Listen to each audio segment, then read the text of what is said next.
Estamos aqui para dar voz ao povo, em defesa dos cidadãos, pela dignidade humana. Todos temos deveres, mas também todos temos direitos. Será que existe justiça? Isto é o povo a falar.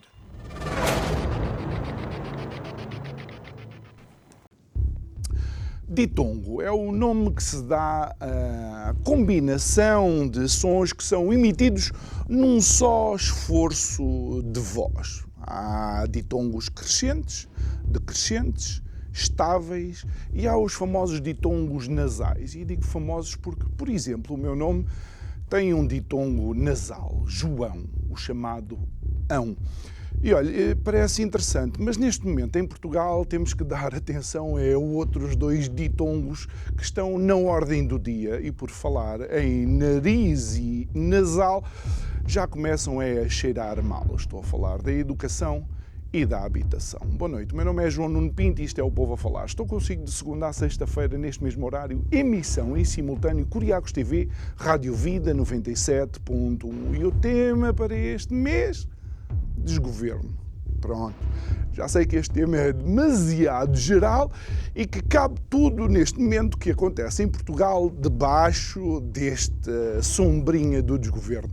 Mas voltemos então àquilo que é o ditongo da habitação e da educação. Olha, Marcelo Rebelo de Sousa, o nosso presidente, parece apostado neste seu segundo mandato em fazer o bingo dos vetos, porque vetou mais um decreto, neste caso, o decreto do governo quanto à progressão da carreira dos professores. O mais extraordinário é que Marcelo Rebelo de Sousa acaba por ser juiz em causa própria, porque quando justifica o veto, acaba por elogiar algumas das medidas que foram introduzidas nesse decreto, que foram sugestões do próprio Marcelo. Extraordinário. E o que dizer da habitação?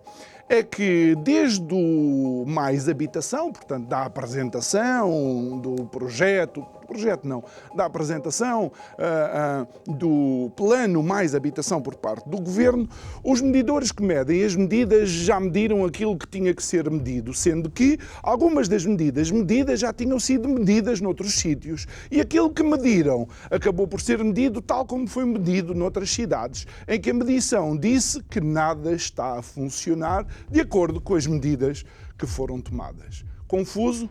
Também eu, que não percebo nada disto.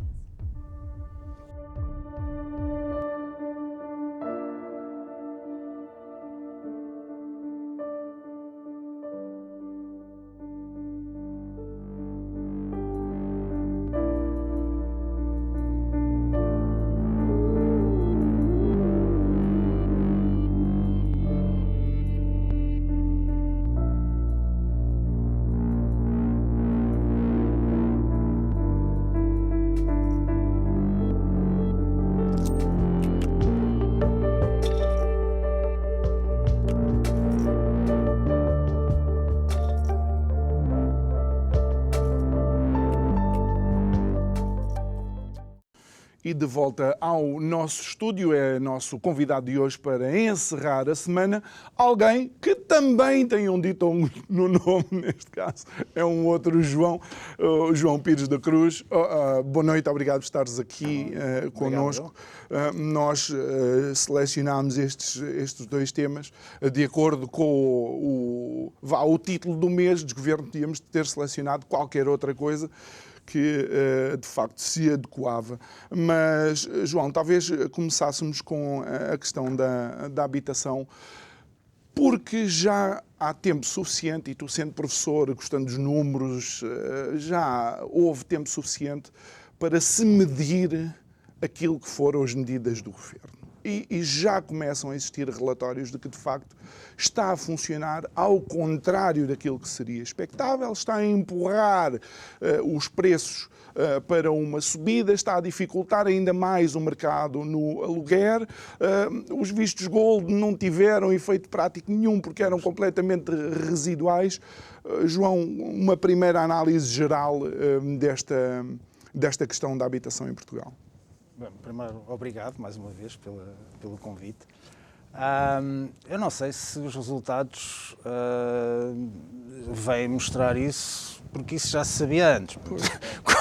Como disseste bem agora, acho que era relativamente óbvio que tudo isto teria este resultado, porque sendo à partida um problema de mercado, é um problema de mercado gerado quase pelo próprio governo, o resultado seria este. Portanto, o que deriva de haver uma procura maior de habitação resolve-se tendo uma oferta maior. E nada foi feito relativamente à oferta, porque é um pouco impossível a um governo, isto dizendo... acho que é daquelas coisas óbvias, é quase impossível a um governo conseguir mexer na oferta de forma relevante. Quer dizer, agora há 320, vai-se contratar 320 apartamentos para reduzir a renda mas 320, se o nosso problema fossem 320 apartamentos, não havia problemas nenhum na habitação, não é? Portanto, é mais uma forma de justificar um emprego do que propriamente fazer uma política, não é? Portanto, provavelmente acho que nunca tinha havido um Ministro da Habitação e, portanto, deve ter sido uma maneira de justificar a existência de um Ministério da Habitação. Mas não... É que todos os indicadores mostram que o acesso à habitação está mais difícil. Claro está. E não vale a pena justificar com a inflação ou, inclusive, com a maior dificuldade de acesso ao crédito. Porque, por exemplo, quando nós olhamos para isto, a primeira resposta que os economistas e quem entende do assunto diz que era impossível, com o crescimento dos salários dos portugueses, que não acontecesse este problema. Mas o problema não vem dos portugueses, exatamente, não é? Portanto, o problema vem das necessidades que a própria economia portuguesa vai gerando em termos de necessidade de pessoas, e isto é uma coisa geral, não é uma coisa nossa. Depois de se injetar tanto dinheiro na altura do Covid, há uma enorme necessidade de ter horas de trabalho, ter pessoas a trabalhar, e os alemães e os ingleses vêm cá buscar os portugueses para fazer isso, e os portugueses têm que ir buscar brasileiros e pessoas do norte da África e de Nepal para fazer também determinados trabalhos. Os trabalhos determinados, e uns menos sofisticados, outros bastante mais sofisticados. Portanto, não, é relativamente transversal. E para ter casa para essas pessoas, as pessoas precisam de morar em algum sítio, não é? Portanto, eu tinha colegas meus na empresa que eram brasileiros e que, quando vieram para Portugal, não tinham problema nenhum. Hoje estão a viver em Torres Vedras ou em Santarém, e antes viviam em Cascais. Portanto, não se pode dizer que sejam trabalhadores desqualificados. Não, são trabalhadores qualificados e que têm bons salários. Portanto, não é uma coisa... O fenómeno em si, vamos dizer, não foi o governo que o criou. Portanto, o fenómeno é um fenómeno de mercado. Não. O que é gerado pelo Estado português é a incapacidade da própria economia conseguir responder a esse aumento de oferta. Não é? O Carlos Guimarães Pinto, por acaso, que é o deputado da Iniciativa Liberal, apontavam os números, eu não sei, portanto, eu estou a citar, portanto, se estiverem errados, a culpa é dele. Citava qualquer coisa como os licenciamentos de prédios para a habitação em Lisboa, os números comparativos. Lisboa tinha, em 2022, foram licenciados... 2022. 2022. Portanto, isto não é da década passada. Não. Do ano passado, exatamente na altura em que a crise da habitação já estava instalada. Em Lisboa foram licenciados 27 prédios de edifícios de habitação, na Ilha do Pico 47, portanto quase o dobro, na Ilha do Pico face a Lisboa, e em Braga 554. Portanto, se nós pensarmos que, vamos chamar assim, agora lá vêm as minhas palavras, eu tenho que escolher um bocado as palavras, porque eu já ia dizer a geometria da economia. Portanto, se pensarmos que a economia depende esmagadoramente mais de Lisboa do que de Braga, não estou a dizer que Braga não contribua, mas que Lisboa contribui muito mais,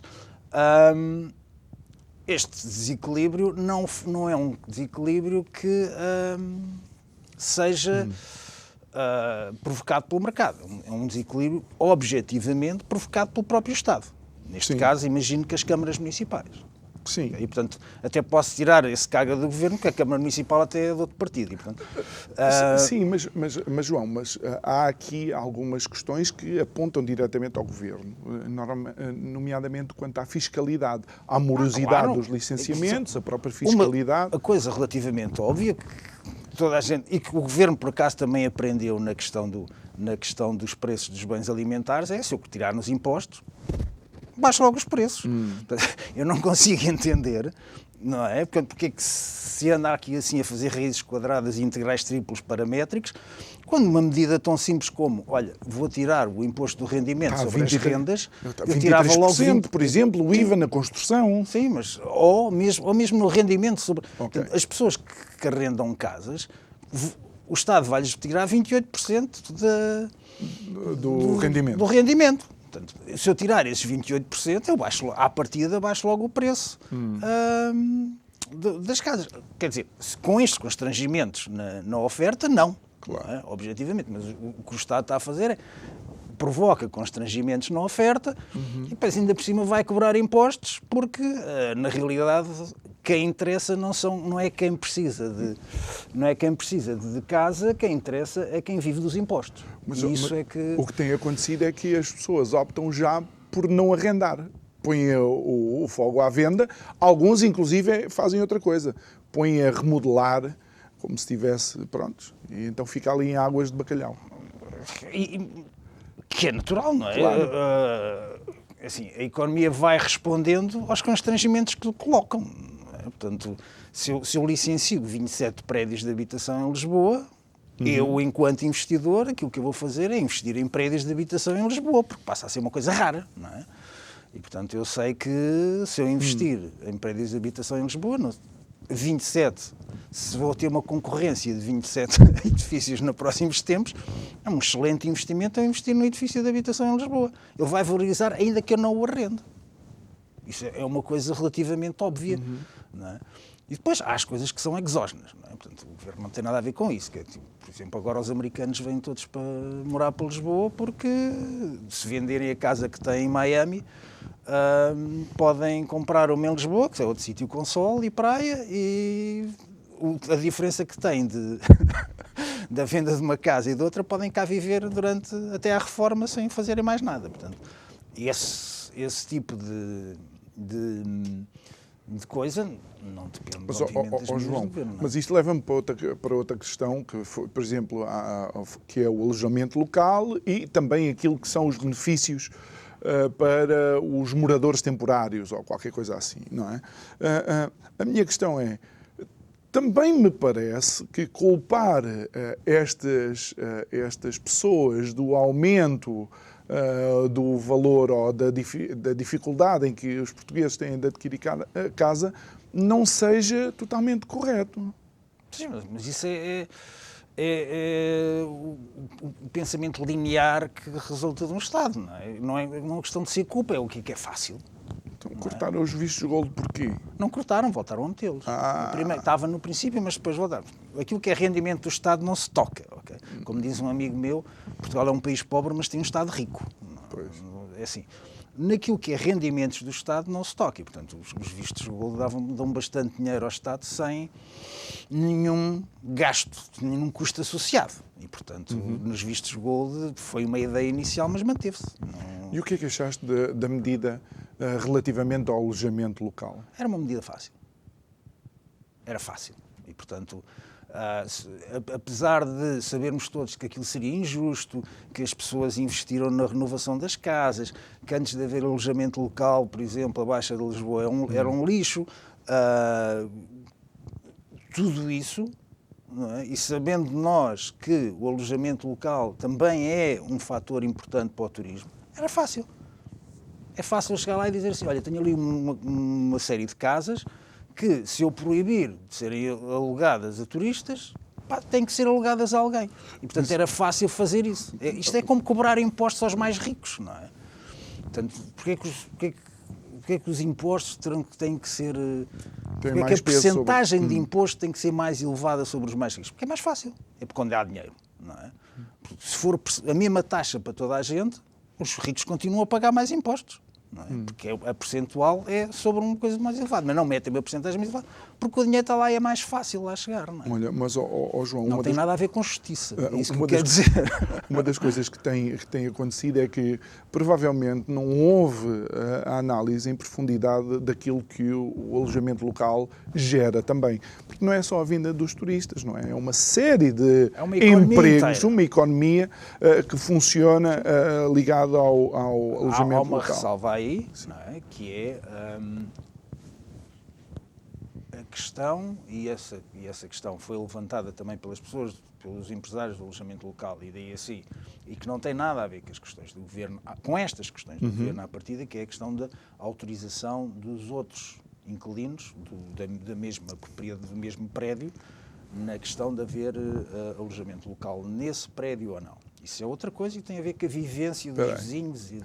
Então hoje vamos falar sobre isso, ainda bem que me lembraste, que eu estava esquecido, porque noutras latitudes não me lembrava.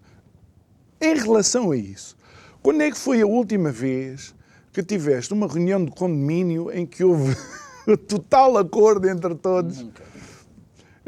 Mas isso é... Mas essa é que é a questão, não é? Está bem, mas sobre um ponto em concreto, eu sei que é mais fácil aos demais condóminos ir pela negativa. E dizer, para isso eles é fácil, é dizer, olha, fizemos uma reunião e então desautorizámos completamente o alojamento local. Eu não estou a dizer que eles possam ter esse poder, estou a dizer que não pode ser livre. Ok. Ou seja, eu não posso fazer da minha casa, se quiser fazer uma piscina no meio da minha sala, a pingar para Estou-me a lembrar de um senhor muito fazer. conhecido, um tal de Cristiano Ronaldo, não é? Que tinha feito não Coitado, sei o quê. era uma porcaria de Uma coisa que só custou 20 mil euros. Não. E se calhar estou a falar isto por Coitado, baixo. Se calhar foi Só mais. quem tivesse extremamente atento ao topo daquele edifício é que ia descobrir que aquilo lá estava e que aquilo não fazia parte. Portanto, não era exatamente uma coisa que chateasse os demais vizinhos, que aliás, curiosamente, acho que o Cristiano Ronaldo é o único proprietário português daquele edifício, todos os outros são brasileiros. Por falar em para problemas quem de está a ver no habitação. Brasil, é o prédio mais caro de Lisboa. Olha, ótimo. Olha, ainda em relação a isto, porque alguns dos argumentos que foram utilizados com esta questão do alojamento local, argumentos fora à habitação, tinha a ver com a convivência no prédio, os barulhos e tal, não sei quantos. João, atualmente com os senhores das entregas das comidas, as pessoas que vão lá, os médicos, os cuidadores informais e tal, não sei quantos, entram num prédio, pessoas que ninguém conhece, todos os dias. Porque é que seriam os do alojamento local? Está bem, mas estás a argumentar isso comigo e não estás a argumentar isso com os condóminos lá do prédio. Não é? Portanto, eu diria que cada um deles também tem direito a decidir o que é que se passa ou não se passa no prédio. Eu acho, sinceramente, que se as coisas forem equilibradas, por exemplo, se os interesses económicos do alojamento local de alguma maneira contribuírem para o edifício, eu lembro, por exemplo, de um caso que eu tive num prédio onde eu morei, que era meter uma antena de telemóvel no edifício. Alguns eram contra, outros eram a favor, até que alguém disse, mas se meter a antena no telemóvel posso tirar a contribuição para o condomínio aos outros condóminos?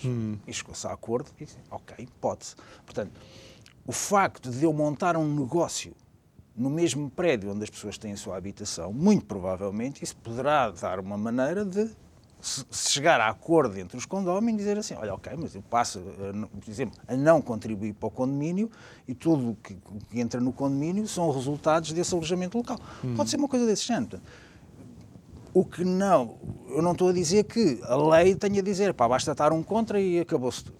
Isso não pode ser assim, porque há mas no sempre fundo aquela é isso que a lei... Eu sei que é isso que a lei mete e eu não concordo com isso. Pode dar sempre aquela velhota que embirra com tudo e com todos e nunca mais vai chegar a acordo. Quando é que foi a última vez que foi aprovada uma lei no Parlamento com unanimidade de todos os partidos? Essa é que é a questão.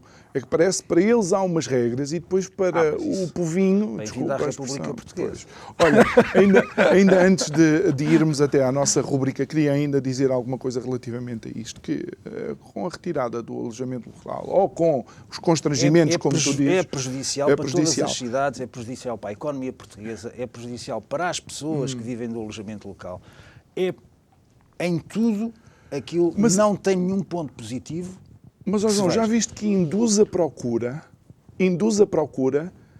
tendo casas subutilizadas. Ou seja, vai induzir a procura, sendo que as casas não estão a ser utilizadas devidamente. É como, por exemplo, há desemprego. No entanto, temos N empresas que não conseguem contratar pessoas.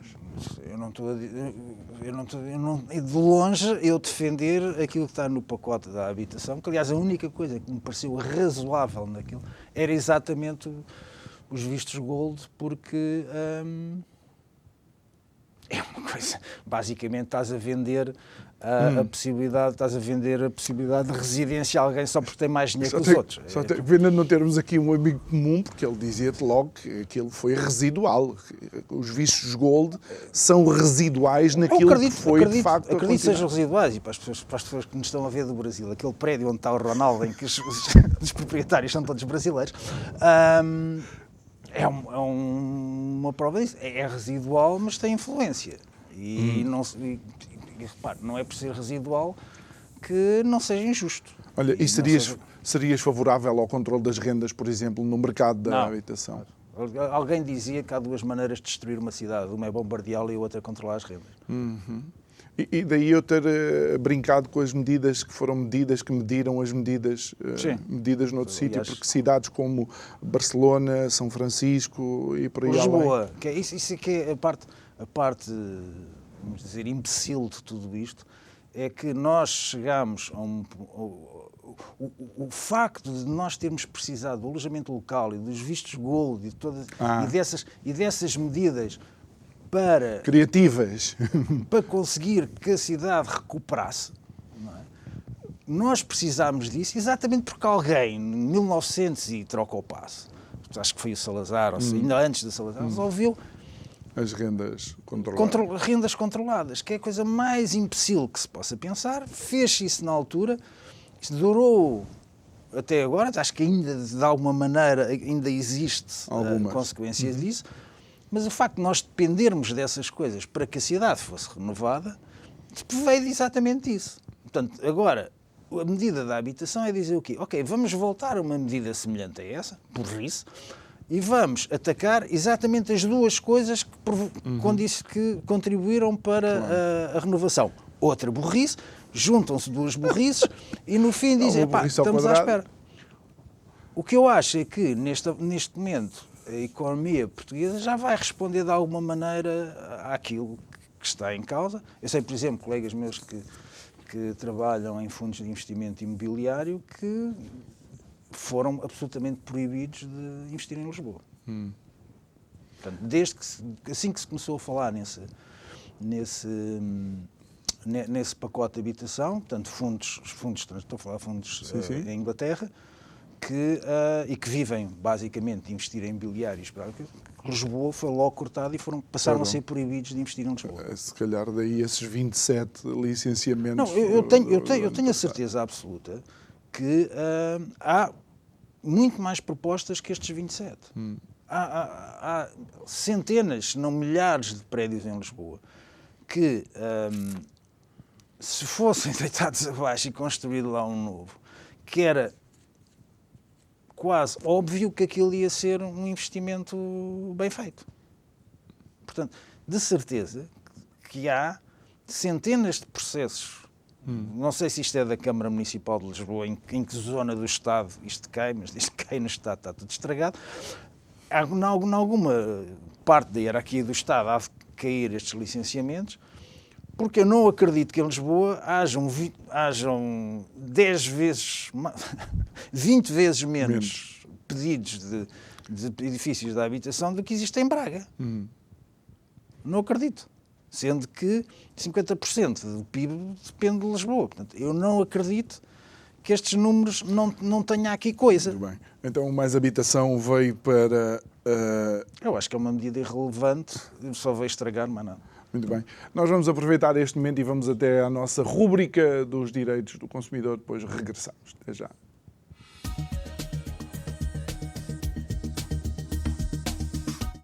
Salve! Direitos do consumidor, direitos do cotidiano. É preciso saber para se proteger. O prestador de serviços assegurou que o preço da reparação teria de ser estabelecido às cegas, que não fornecia qualquer orçamento, porque não sabia o que poderia encontrar e que os serviços prestados nunca teriam garantia. Orçamento é um direito a cumprir com sumo rigor. Para seguir a lei a preceito, garantia para o consumidor. O regime jurídico de acesso e exercício de atividades de comércio, serviços e restauração, de 16 de janeiro de 2015, consagra no seu artigo 39, sob a epígrafe Orçamento, o que segue. Quando o preço não seja pré-determinado ou quando não seja possível indicá-lo com precisão, o prestador de serviços, nos termos do disposto na linha A do número 3 do artigo 20 do Decreto-Lei 92/2010 de 26 de julho e em função da concreta prestação de serviços solicitada, deve informar, quando solicitado pelo cliente, um orçamento detalhado do qual constem os seguintes elementos: os de identificação de uma das partes e de outra, preço dos serviços a prestar, que deve incluir valor de mão de obra a utilizar, valor dos materiais e equipamentos a utilizar, incorporar ou a substituir, data de início e fim da prestação do serviço, forma e condições de pagamento, validade do orçamento. E isto é importante, a validade do orçamento. O orçamento pode ser gratuito ou oneroso. Quando o orçamento for oneroso, isto é, custar dinheiro, o preço não pode exceder os custos efetivos da sua elaboração. O preço pago pela elaboração do orçamento deve ser descontado do preço do serviço, sempre que o serviço venha a ser executado. O orçamento vincula o prestador de serviços nos seus precisos termos, tanto antes como depois da aceitação expressa pelo destinatário.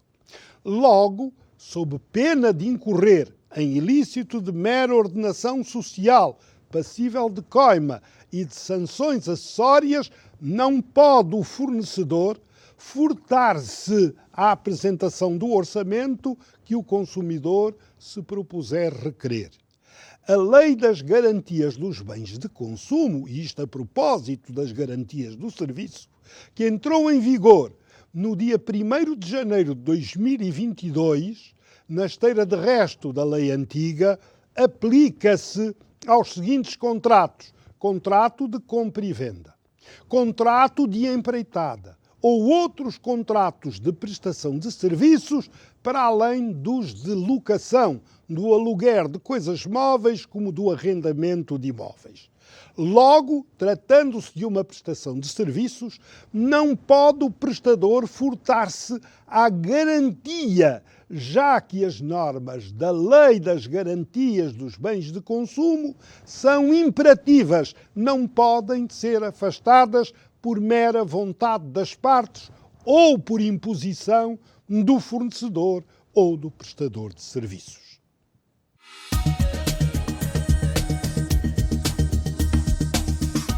De volta ao nosso estúdio, estamos a conversar com o João Pires da Cruz. Estivemos a abordar um pouco as questões da habitação. Obviamente podíamos fazer todo um programa sobre essa questão, mas decidimos também abordar então a educação, porque Marcelo veta um decreto sobre a progressão dos professores. Entretanto, Mariana Vieira da Silva já veio numa conferência de imprensa dizer que estão em constante diálogo o Governo e Marcelo para tentar fazer algumas alterações, sendo que o Governo não vai alterar tudo ao gosto de Marcelo. Marcelo Rebelo de Sousa e os vetos neste segundo mandato é uma coisa comum, não é? Eu, se calhar, corrigi uma coisa. Portanto, na realidade, com o espaço de alguns dias, o Marcelo Rebelo de Sousa votou a questão, vamos chamar, a questão laboral dos professores, mas promulgou, vamos dizer, o acabar com a obrigatoriedade do exame de matemática, por exemplo, no 12º ano. Isso sim é sobre educação. A questão dos professores é uma questão laboral e que não tem nada a ver com a educação. Aliás, basta ver os números da educação portuguesa e percebe-se que a questão dos professores não tem nada a ver com a educação. Aliás, porque até só se aplica na questão, eu não conheço nenhuma empresa privada onde os trabalhadores tenham progressões automáticas, nem que ganhem um direito vitalício de serem progredidos, vamos dizer assim. Portanto, não é a questão de serem promovidos ou não, é sejam progredidos na carreira, porque sim, ou seja, só porque lá estavam. E isso é algo que eu consigo perceber o que o Governo estava a fazer e aliás, nem foi este Governo, penso até que foi o Governo Passos Coelho que congelou as progressões. Sim. Não conseguiu acabar com elas, mas... Foi uma das medidas, uma das imposições da Troika, não é? Da Troika. Que, obviamente, aquilo é perfeitamente irracional. Não é? Portanto, é daquelas coisas que acontecem em Portugal que nós não entendemos. O que é irracional? Haver progressões automáticas só porque as pessoas lá estão. Okay? Isso é uma coisa que economicamente não faz sentido e por isso é que somos um país pobre. Portanto, não somos um país pobre por acaso, somos um país pobre porque merecemos ser pobres. O da educação é a medida dos exames de matemática. Não quer dizer que eu tenha a certeza que dizer que um exame de matemática não tem que ser obrigatório e contribuir de alguma maneira para a educação, não sou eu que o diz. Não é? Quem disse foi o próprio Marcelo Rebelo de Sousa. Okay? O próprio Marcelo Rebelo de Sousa disse que não concordava com isso, mas promulgou na mesma. Okay? Portanto, aquilo que era, vamos chamar assim, a defesa do cidadão mais novo, a defesa dos nossos filhos, a educação deles, que, na opinião do próprio Marcelo Rebelo de Sousa, era manter a obrigatoriedade do exame de matemática, esse ele promulgou. A defesa dos direitos laborais perfeitamente irracionais dos professores, e que só se aplicam aos professores do Estado, não se aplicam aos professores do privado, por exemplo, essa ele manteve e recusou promulgar. E, portanto, na realidade, o que Marcelo Rebelo de Sousa não fez nada pela educação, fez contra a educação. Okay? E, portanto, é isso que eu não concordo quando dizes que foram duas medidas de educação. Foi uma medida de educação? Não, foi uma medida contra a educação. Okay? Porque as pessoas... Ontem estava a falar com uma colega minha sobre a questão da educação pública e educação privada. Eu sou daquelas pessoas que defendo intransigentemente a obrigatoriedade do nosso coletivo de dar educação aos nossos mais novos. Okay? Escola pública. Escola pública, não escola do Estado. Okay. Mas uma coisa é a escola dada aos nossos cidadãos mais novos, e eu sou intransigentemente a favor disso, e nem consigo perceber como é que há pessoas que defendem que não, os pais que paguem, não. Eles são os nossos filhos, são todos os nossos filhos. São os futuros contribuintes. Independentemente disso, que não seja. nós estamos cá é para os defender a eles, não é? Sejam eles nossos filhos biológicos ou não, não é? Nós estamos cá para os defender a eles, e para defender a eles temos que lhes dar a melhor educação possível que nós consigamos dar.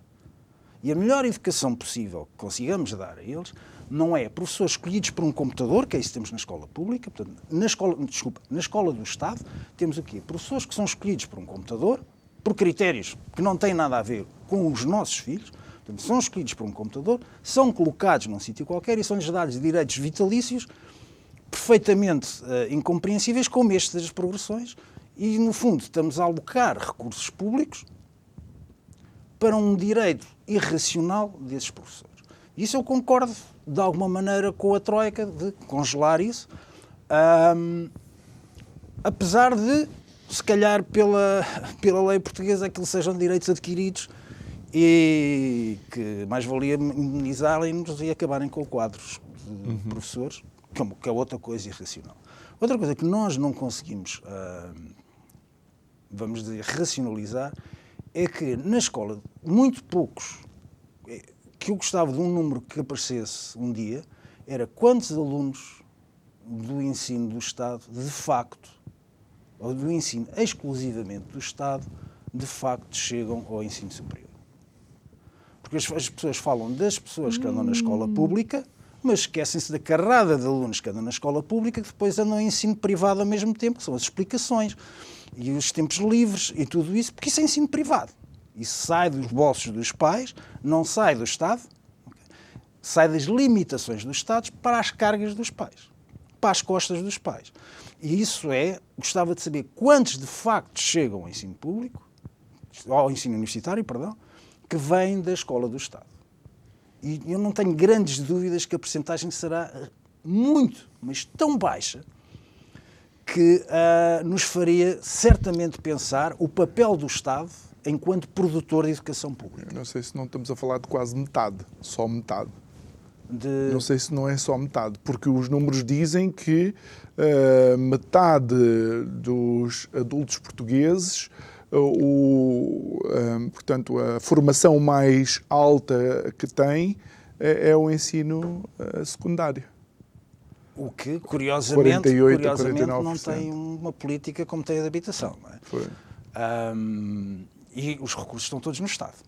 Na realidade, não sei qual é a percentagem que o Estado gasta em educação, mas em termos de números deve estar próximo dos 7 bilhões de euros. Sim. Deve ser a maior fatia do orçamento do Estado, tirando para gastos gerais. Não é? Gastos gerais a gente sabe o que é que isso significa.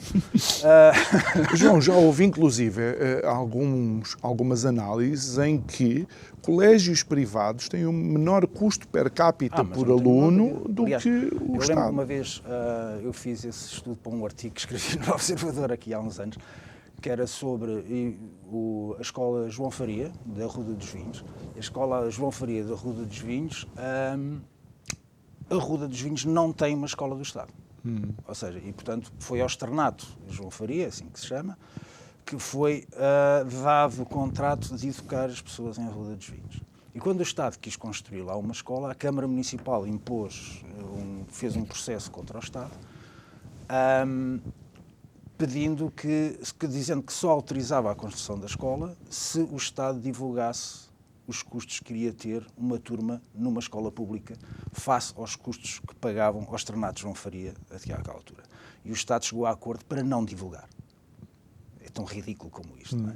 O Estado chegou a acordo para não divulgar esses números. Okay? Porque é relativamente óbvio, se nós olharmos pelos números do orçamento do Estado e dividirmos pelo número de alunos, vamos chegar a uma quantia cerca de 25% superior àquilo que era pago à Escola João Faria, aos Externatos João Faria. E porquê é que eu, na altura, fui estudar o que era isto dos Externatos João Faria? Foi porque tinha duas pessoas na minha empresa, dois rapazes na minha empresa, que numa conversa que estavam a ter à hora do almoço sobre as coisas do secundário, não sei o que, houve alguém que disse: eu num furo da escola, eu fui a um sítio qualquer e de repente esses dois que estavam na mesa diziam: um furo? O que é um furo? Eles não sabiam o que era um furo. Eles não sabiam o que era ter um professor que não apareceu. Nunca tinha acontecido isso na escola deles. Isto era uma escola que era paga pelo Estado. E quando eu fui estudar... Mas não era gerida... Não é gerida pelo pelo Estado. Estado. Nem os professores foram escolhidos por um computador, como acontece com as escolas do Estado. E por isso, tudo aquilo que se passa hoje numa escola do Estado, e não é por proprietário ser o Estado, é porque não tem nada a ver. O que é que interessa a qualidade da escola com o dono do edifício? É irrelevante o nome do dono do edifício para aquilo que se passa lá. O que interessa ali é quem é que gera aqueles professores. E os professores tiveram a mesma formação que tiveram os professores do privado. Portanto, também não é os do privado que têm lá professores que são super-homens e os do público que têm lá uns ignorantes quaisquer. É a gestão dessas pessoas. E, João, é interessante falar disso. Eu vou ter que mencionar esta viagem que eu fiz recentemente à China, porque eu encontrei lá algo que é quase paradoxal. É um Estado que controla a educação, mas uma educação altamente competitiva, que olha para o mérito de cada indivíduo. Aquilo não é uma amálgama tipo hambúrguer, e onde vemos as empresas mais avançadas tecnologicamente imediatamente olhar para a escola à procura dos melhores para recrutar ou para fazer acordos de pré-recrutamento desses jovens. Sabes que uma coisa que eu me lembro quando andei de volta desse estudo foi quando nós olhávamos para, isto foi 2015 talvez, quando nós olhamos para aquilo que são os resultados do PISA, que é o inquérito da OCDE sobre a literacia matemática, etc., sobre as crianças de 15 anos, se não me engano, havia 2 países que se destacavam dos outros todos e que eram os mais bem-sucedidos. Um era a Finlândia, que tinha uma política educativa que era ninguém fica para trás, e, portanto, eles alocavam professores a uma criança numa ilha perdida da Lapónia. Portanto, se fosse preciso, eles pagavam aos professores para irem morar para essa ilha só por causa desse. Portanto, tinha uma política de ninguém fica para trás. Mas não atrasa os outros. Não, mas que era... e a educação de cada uma das crianças era negociada entre os professores e os próprios pais. Portanto, um ambiente que era o oposto de competitivo, e ao mesmo tempo tínhamos a Coreia do Sul, em que tinha o aspecto asiático da competição para o exame de entrada, para isto tudo. Isto para dizer que, na realidade, parece não haver uma fórmula secreta. A fórmula secreta é: eu estou preocupado com os alunos ou estou preocupado com os meus empregados? Estou preocupado com o objetivo do meu trabalho ou estou preocupado com aquilo que eu ganho? Essa parece-me ser a diferença fundamental no meio disto tudo.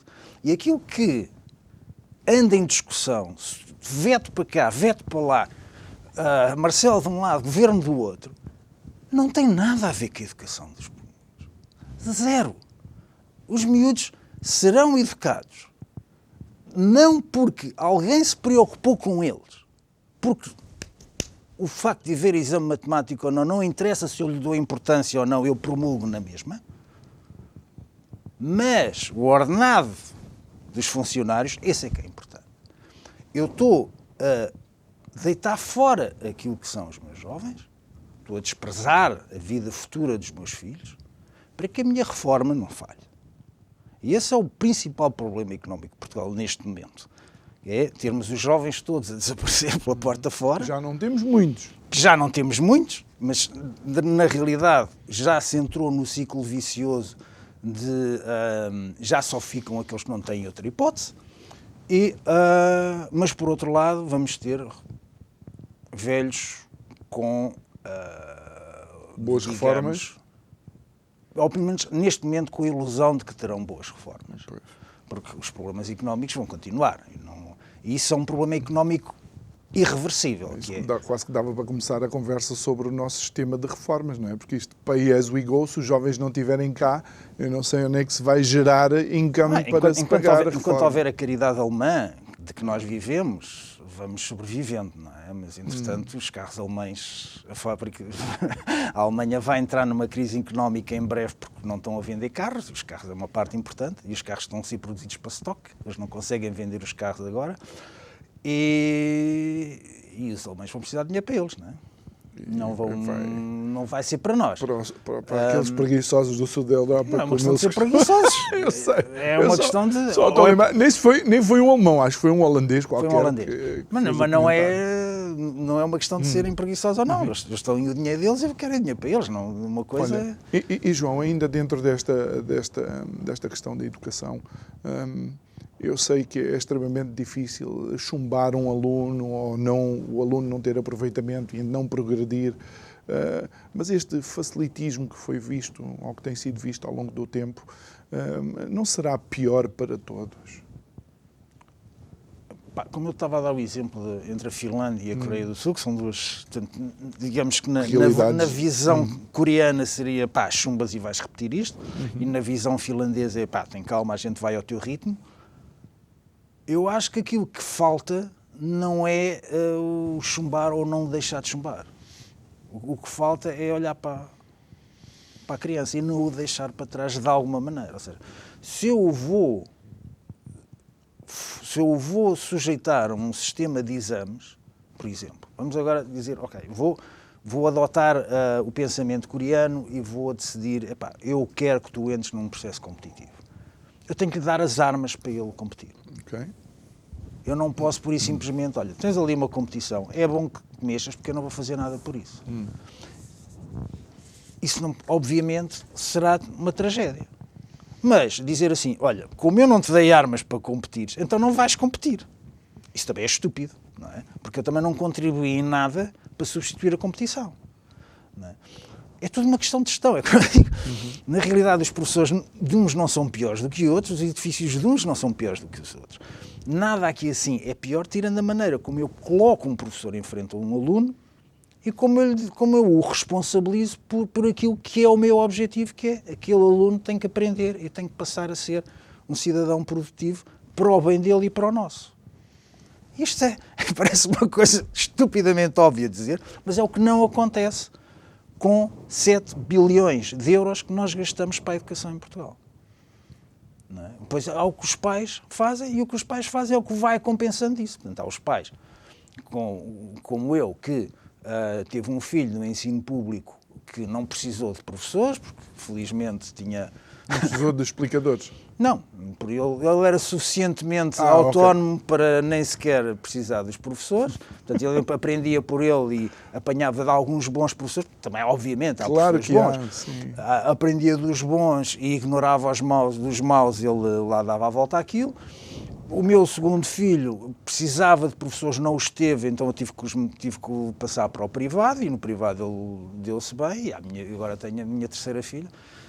14 anos depois do primeiro, em que as coisas mudaram um bocadinho e que ainda não saiu do privado, até que eu me esqueça daquilo que passei com o segundo filho. Não é? E, portanto, eu não considero que os professores do privado sejam melhores do que o do público, o edifício do privado seja melhor do que o público, é uma questão de gestão. É uma questão de aquela pessoa está ali para ensinar o meu filho ou está lá para fazer greves e para progredir e sem que tenha qualquer responsabilidade sobre aquilo que lhe está a feito. Relativamente à tarefa que lhe foi obviamente, incumbida, não é? Isto é uma avaliação geral, não tem a ver com cada um dos professores individualmente. E eu tenho a certeza que cada um dos professores individualmente, se fosse bem gerido, seria um bom professor. E, por exemplo, eu não percebo porque carga d'água as escolas do Estado têm que depender do Estado Central e não das câmaras municipais. Porquê é que não depende das câmaras municipais? Porquê é que o Presidente da Câmara não responde eleitoralmente mas o Estado quer, pela qualidade da escola? Só que não aloca os recursos financeiros necessários depois para isso. Porquê? E depois também os sindicatos não querem, porque isso obriga a perder uma carrada de poder no meio do poder central.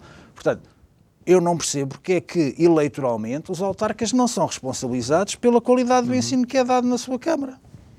E isto não significa privatizar, pelo contrário, não é? As câmaras continuam a ser Estado. E, portanto, se têm assim tanto medo da privatização e isso ideologicamente, para mim toda é ideologia patética. Eu sempre achei ideologia, a palavra ideologia significa que a seguir vem a geneira. Mas o que quer dizer... João, para acabar. Agora. O que é que queres dizer? Não, o que eu quero dizer 10 é segundos. porque é que o que é fundamental é que haja quem gira e quem seja responsável pela educação daquilo que são os nossos filhos.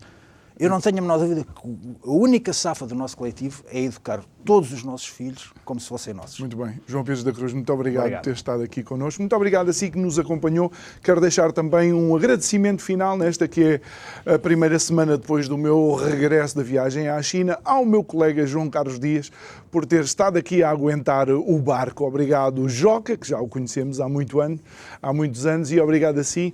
Um excelente fim de semana. Segunda-feira estamos de volta. Obrigado.